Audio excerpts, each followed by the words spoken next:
திருமறை நேரம் பைபிள் அவர் presented by the National Bible College. கிறிஸ்துவின் சபையார் உங்களை வாழ்த்துகிறார்கள்.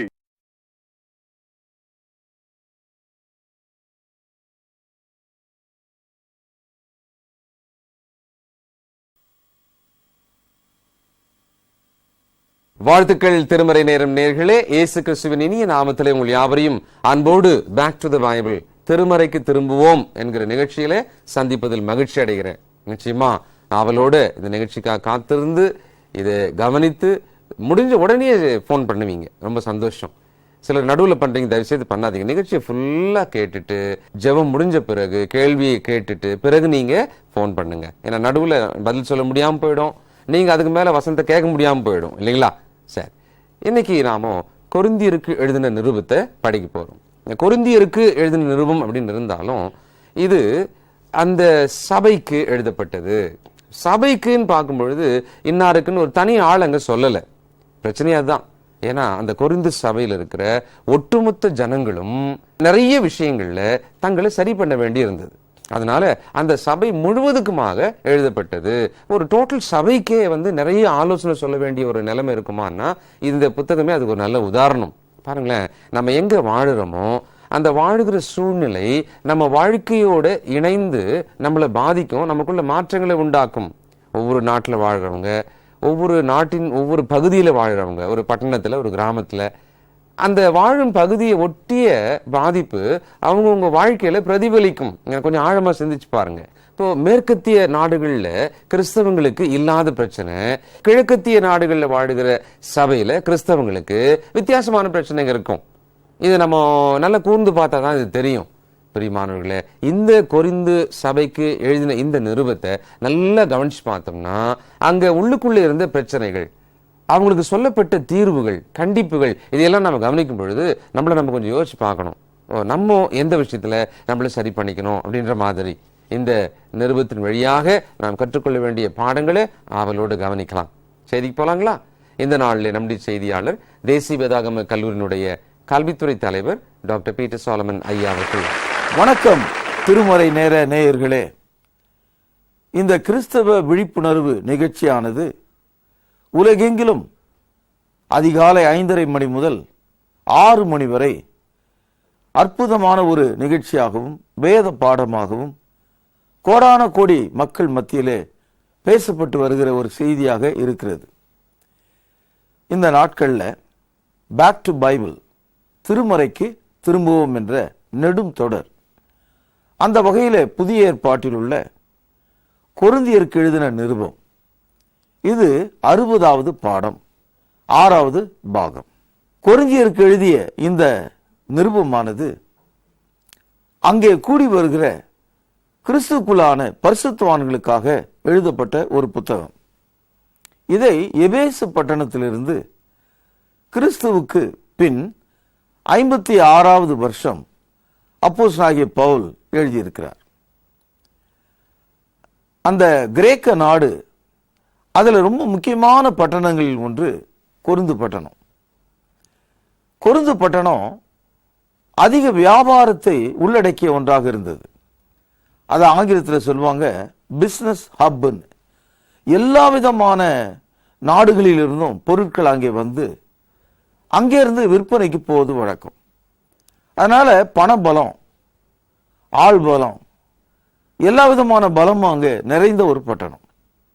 எங்கெல்லாம் பட்டணங்கள் சீரும் செல்வாக்கும் மிக்கதாக இருக்குதோ அங்கே மனிதனுடைய பழைய தொழில், அதாவது விபச்சாரம், அதுவும் கூட கொடிகட்டி பறக்கக்கூடியதாக இருந்தது. எங்கே வேசிதனமும் விபச்சாரமும் ஒரு தொழிலாக மாற்றப்படுகிறதோ அங்கே எல்லா விதமான சமூக சீர்கேடுகளும் குறைபாடுகளும் அதை சார்ந்த நோய்களும் கூட அங்கே பெருகி இருக்கும். பிரியமானவர்களே, இப்படிப்பட்ட ஒரு நிலையில அந்த முதல் நூற்றாண்டு காலத்தில் விக்கிர ஆராதனைக்கு ஒரு பெயர் பெற்ற ஒரு பட்டணமாக கொரிந்து பட்டணம் இருந்தது.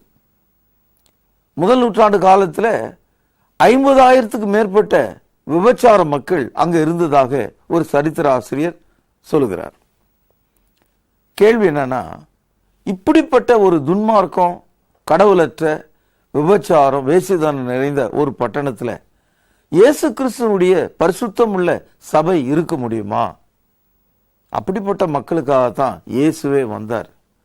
இழந்து போனதை தேடவும் ரட்சிக்கவும் வந்தார். அவர் ஊழியம் கொள்ளும்படி அல்ல, ஊழியம் செய்யும்படியாக வந்தார். பாவிகளை ரட்சிக்க இயேசு கிறிஸ்து இவ்வுலகத்திற்கு வந்தார். நண்பர்களே, இந்த பட்டணத்தை குறித்து ஒரு பழமொழி உண்டு. இப்போ நம்ம ஊர்ல பார்த்தீங்கன்னா, வெனையா சரியான கிராமத்தான் அப்படின்னு சொல்றாங்க இல்லையா? ஏன்னா பாவம், அவர் சூதுவாது தெரியாதவர், கள்ள கபடம் தெரியாதவர், நாகரிகம் தெரியாதவர். அதனால அவரை சுலபமா பட்டணத்தில் இருக்கவங்க இவன் சரியான கிராமத்தாயா அப்படின்னு சொல்றாங்க இல்லையா? அந்த மாதிரி முதல் நூற்றாண்டு காலத்துல ஒரு பாவம், இன்னொரு பாவம், இப்படி பல பாவங்களை ஒரே நேரத்தில் செய்யற ஒரு மக்களை, ஒன்றுக்கு மேற்பட்ட அக்கிரம வாழ்க்கையில வாழ்கிற மக்களை ஒரு பழமொழியாக சொன்னாங்க. அது என்னன்னா, ஈஸ் ஆல்சோ ஏ கொரிந்தியன், அவனும் கூட ஒரு கொரிந்தியன் என்று சொன்னார்களாம். இந்த பழமொழிக்கு என்ன அர்த்தம்னா, கொரிந்திய மக்கள் அவ்வளவு பாவிகளாக இருந்திருக்கிறாங்க. இந்த இடத்துல சபை போய் உருவாக்கப்பட்ட ஒரு வரலாற்றை அப்போஸ்தலர் நடபடிகள் 18வது அதிகாரம் முதல் 17 வசனங்கள்ல நீங்கள் பார்க்கலாம். பவுலப்போஸ்தலருடைய 2வது சுவிசேஷ பயணத்துல இங்கே சபையானது உருவாக்கப்பட்டது. ஆனால் உருவாக்கப்பட்ட இடம் பார்த்தீங்கன்னா பொல்லாத இடமா இருக்கு. இப்போ எவ்வளவுதான் நம்ம பொத்தி பொத்தி நம்முடைய குழந்தைகளை பத்திரமா வச்சாலும், ஒரு சேரிப்புறங்கள்ல அந்த குழந்தைகள் வளரும் போது இயல்பாகவே கெட்ட வார்த்தைகளை அது பேச கற்றுக்கொள்ளும். கெட்ட வார்த்தைகளை பேசுற பெரியவங்களும் சிறியவங்களும் அது ஒரு பெரிய தவறாக அவங்களுக்கு தெரியாது. எடுத்ததுக்கெல்லாம் அவன் ஒரு கெட்ட வார்த்தை சொல்லியே பேச ஆரம்பிச்சிருவான். காரணம் என்ன? சமுதாய ஒரு வாழ்க்கை அங்கே ஏற்றுக்கொள்ளப்பட்டிருக்கு. அது மாதிரி இந்த கொடிய சமுதாயம் அந்த கொரிந்து பட்டணத்தினுடைய நிலையில கிறிஸ்தவர்கள் அங்கே உருவாக்கப்பட்டாலும் கூட அந்த கிறிஸ்தவருக்கு அங்க இருக்கிற பழக்க வழக்கங்கள் அது ஒரு பெரிய வித்தியாசமா தெரியல. நான் அமெரிக்க நாட்டுக்கு போயிருந்தேன், ஜெர்மன் நாட்டுக்கு போயிருக்கேன், இங்கிலாந்துக்கு பார்த்தேன். அங்க இருக்கிற கத்தோலிக்கருக்கும் நம்முடைய இந்தியாவில் மற்ற கிழக்கு நாடுகள் இருக்கிற கத்தோலிக்கர்களுக்கும் பெரிய வேறுபாடு பார்த்தேன். அங்க இருக்கிற கத்தோலிக்கர்கள் நம்ம தமிழ்நாட்டை இருக்கிற மாதிரி ஒரு கத்தோலிக்கர்கள் இல்லை. இங்கே பார்த்தீங்கன்னா நம்ம இந்துக்கள் மத்தியில் இருக்கிற எல்லா விதமான பழக்கங்களையும் வழக்கங்களையும் பண்டிகைகள் கூட கத்தோலிக்கர்கள் தங்களுக்குள்ள வேறு ஒரு பெயர்ல ஏற்றுக்கொண்டிருக்காங்க. அங்க இந்துக்கள் மத்தியில கொடிமரம்னா இங்கே கொடிமரம் இருக்கும், அங்க தேருனா இங்கேயும் தேர் இருக்கும், அங்க பழம் இங்கேயும் படை இருக்கும், அகல்வெல்லாம் இங்க மிழுத்தியும், அங்க பவனா இங்கேயும் பவனி இருக்கும், அங்க சப்பரம்னா இங்கேயும் சப்பரம் இருக்கும், அங்கே விக்கிரக வழிபாடுனா ஏராளமான விக்கிரக வழிபாடு இந்த பக்கமும் இருக்கும். இதுக்கு என்ன காரணம்னு கேட்டா, அது இல்ல, கத்தோலிக்கல்ல மேல நாடுகள் யாருமே கிடையாது. ஆனா இந்த கிழக்கு நாடுகள், உதாரணம் இந்தியாவில் இங்க இருக்கிற கத்தோலிக்க பார்த்தீங்கன்னா வச்சிருவாங்க அந்த பெண்கள், இந்துக்கள் வைக்கிறாங்க. அப்போ இருக்கிற மக்களில யாக்குறார்களோ அது போலவே கிறிஸ்தவம் இருக்கணும் அப்படின்ற எண்ணத்தை கத்தோலிக்க நினைது. அதே மாதிரிதான் தான் சொன்னேன், கொரிந்து பட்டணத்தில் இருந்த சபையானது அந்த கொரிந்து பட்டணத்தில் இருக்கிற பழக்க வழக்கங்களை, அவர்கள் உள்ளே புறையோடு இருந்த சக குணங்களை அதை ஏற்றுக்கிட்டு அது ஒன்றிய பிரச்சனை, அது பெரிய அவர் இல்லை, நம்ம கிறிஸ்தவா இருந்த போதும் நம்ம பழக்க வழக்கம் எப்படி வேணா இருக்கலாம், எல்லாம் யார் தான் செய்யல, இந்த மாதிரியான ஒரு மனநிலையில் அவங்க இருந்தாங்க. புத்தகத்தை அவளுடைய எழுதும்போது ஒரு 10 விஷயங்கள் மிக தெளிவாக இது தவறு என்று அவர்களுக்கு சொல்லுகிறார். அதுல இருந்து என்ன எழுதினா, இந்த புக்க சர்ச் டிசிப்ளின், சபைக்கான ஒழுக்க கட்டுப்பாடுகளை விதிக்கிற ஒரு நிருபமாக இதை நீங்கள் பார்க்கலாம். இந்த புத்தகம் இன்றைக்கு நமக்கு ரொம்ப அவசியம். காரணம், இந்த கிறிஸ்தவ மார்க்கம் மத வியாபாரிகள், மத துரோகிகள், மத எதிரிகள் கை விழுந்து பரிசுத்தாவியின் வியாபாரிகள் கீழ் இருக்கிறத நம்ம பார்க்கிறோம். 2000க்கும் மேற்பட்ட பிரிவுகளின் கீழ் இருக்கிறத பார்க்கிறோம். குறிப்பாக மார்க்கம் மதமாக மாறி எல்லாம் செய்யலாம், என்ன வேணும் பேசலாம், என்ன வேணும் சொல்லி தீர்க்க தரிசனம் என்று ஏமாற்றலாம் ஒரு நிலைக்கு சென்றிருக்காங்க. போக போதாத குறைக்கு இப்பெல்லாம் பார்த்தீங்கன்னா 50,000 லட்சம் பேர் கூடக்கூடிய சபையை உருவாக்க வேண்டும் நினைக்கிறாங்க. இது தவறான ஒரு எண்ணம். இதுக்கு என்ன சொல்லலாம் பாருங்க, வடகொரியாவில் எவ்வளவு பேர் கூடி வராங்க. வடகொரியால இருக்கலாம் ஒத்த மனம் உடையவர்கள் கிடையாது, அவங்க எல்லாம் கூட்டு மனடையவர்கள். அதனால வடகொரியால சத்தை விட அங்க இருக்கிற மிலிட்டரி, அங்க இருக்கிற கம்யூனிஸ்டுகளுடைய எண்ணெல்லாம் பாத்தீங்கன்னா ஒரு தனி மனிதனுடைய எண்ணம் இருக்காது. அவங்க எல்லாமே லட்சம் பேரை யோசிக்கிற ஒரு மக்கள். அந்த மாதிரி விஷயங்கள் எல்லாம் அதான் சபையிலும் கூட அவங்க இவ்வளவு பேர் இருக்காங்கன்னு சொல்லிக்குவாங்களே தவிர அவங்களுக்குன்னு சுயத்தி ஒண்ணும் கிடையாது. ஆனா தமிழ்நாடு நம்ம பகுதி எல்லாம் எப்படின்னா ஒவ்வொரு ஆளும் தனித்தனியா சிந்திக்கக்கூடிய ஆள். 30 பேரா இருந்தாவே ஒரு ஆள் கலகம் பண்ணுவோம். 3000 பேர் 2-3 துண்டு அந்த சபை உடைஞ்சிரும். நான் சொல்றேன் 50,000 லட்சம் சபை அங்கத்தினர்கள் சொல்ற ஆட்கள்லாம் தன்னுடைய சொந்த விருப்பத்தையும் பொருளை ஏமாறுவதற்காகவும் இந்த கட்டங்களை எல்லாம் தன்னுடைய சொந்த குடும்ப சொத்தா மாற்றிக்கொள்ளவும் தான் தீவிரம் காட்டுறாங்க. நீங்க ஒண்ணு எழுதி வச்சுங்க, இந்த மாதிரி இசைகள் அதை குறித்து போதிக்கிற அந்த தலைவன் போன பிறகு அங்க இருக்காது. அந்த சபை கட்டிடமும் சபைக்கு சொந்தமாக இருக்காது. இப்படிப்பட்ட கோழைதமான போதகத்திலிருந்து கிறிஸ்தவமாகவும் மீட்கப்பட வேண்டும். ஒரு 10 விஷயங்களை சொல்றார். என்ன சொல்றாரு?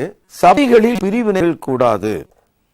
இரண்டாவது, சபையில் உள்ள அங்கத்தினர்கள் குழந்தை மாதிரி என்னைக்குமே இருக்கக்கூடாது. மூன்றாவது, சபையில வேசிதனம் விபச்சாரம் கூடாது. சபையில விசுவாசிகள் ஒருவர் மேல் ஒருவர் வழக்கு மன்றங்களுக்கு போகக்கூடாது. சபையில இந்த டைவோர்ஸ் சொல்லக்கூடிய விவாகரத்துகள் கூடாது. சபையில விக்கிரங்களுக்கு படைக்கப்பட்டவைகளை உண்ணக்கூடாது. சபையானது கடந்த கால வரலாற்றை படித்து நிகழ்காலத்திலே வாழ வேண்டும். கர்த்தருடைய பந்தி விஷயத்தை சபையிலே நாம் எப்படி நடக்க வேண்டும், பரிசுத்த ஆவி குறித்து எப்படி நாம் புரிந்து கொள்ள வேண்டும், அன்பு என்பது என்ன, ஆவிக்குரிய வரங்கள் என்பது என்ன, அதன் பயன்பாடு என்ன, உயிர்த்தெழுதலை பற்றிய நம்முடைய நம்பிக்கை என்ன, போதனை என்ன, இப்படிப்பட்டவைகளை தான் இந்த 14 அதிகாரங்கள் உள்ள 1 கொரிந்தியர் 20 நாம் படிக்கிறோம். 1 கொரிந்தியர் 1வது அதிகாரம் 2ஆம் வசனம், கொரிந்திலே கிறிஸ்து இயேசுவுக்குள் பரிசுத்தமாக்கப்பட்டவளாயும், அண்டர்லைன் பண்ணுங்க அந்த லைனை. அடுத்து பாருங்க, பரிசுத்தமாகும்படி அழைக்கப்பட்டவளுமாகிற தேவனுடைய சபைக்கும் எங்களுக்கும் தங்களுக்கும் ஆண்டவராயிருக்கிற நம்முடைய கர்த்தராகிய இயேசு கிறிஸ்துவினுடைய நாமத்தை எங்கும் தொழுது கொள்கிற அனைவருக்கும் எழுதுகிறதாவது. இந்த வசனம் பரிசுத்தமாக்கப்பட்டவர்கள் sanctified, பரிசுத்தவான்கள் ஆகும்படி ஆக்கப்பட்டவர்கள் yet to be sanctified. ஆக சபையானது ரட்சிக்கப்பட்டவர்கள், ரட்சிக்கப்படுகிறவர்கள், பரிசுத்தமாக்கப்பட்டவர்கள், பரிசுத்தமாக்கப்படுகிறவர்கள் இருவராக ஆனதாக இருக்கிறது. கர்த்தராகிய இயேசு கிறிஸ்துவினுடைய நாமத்தை நாம் தொழுது கொள்வதற்காக தான் சபையாக அழைக்கப்பட்டிருக்கிறோம். இந்த வசனத்துல கொரிந்து சபைக்கு இந்த கடிதம் எழுதப்பட்டிருந்தாலும் இந்த நிருபத்தை உலகம் முழுதும் உள்ள கிறிஸ்தவர் படிக்க வேண்டும். என்றால் தேவனுடைய நாமத்தை தொழுது கொள்கிற, எங்கும் தொழுது கொள்கிற யாருக்கும் இது எழுதப்பட்டிருக்கு. இந்த பெந்தேகோஸ்து அமைப்புல இந்த 1 கொரிந்தியர் 14ஆம் அதிகாரத்தில் இருக்கிற சில போதனைகள் எல்லாம் நம்ம எடுத்து காண்பிச்சா அவங்க என்ன சொல்றாங்க, அது வந்து முதல் நூற்றாண்டு காலத்துக்கு உரியது. இரண்டாவது, அது வந்து கொரிந்து சபைக்காக எழுதப்பட்டிருக்குங்க, நமக்கும் அதுக்கு சம்பந்தம் இல்லை. அப்படி இல்லை. புதிய ஏற்பாட்டில் எல்லா புத்தகங்களும் எல்லா கிறிஸ்தவர்களுக்கும் இயேசு கிறிஸ்துவினுடைய 2வது வருகை மட்டும் இந்த புதிய ஏற்பாடு ஆளுகைக்குரியதாக இருக்கிறது. Every single book of New Testament, it is education and teaching every Christian around the world.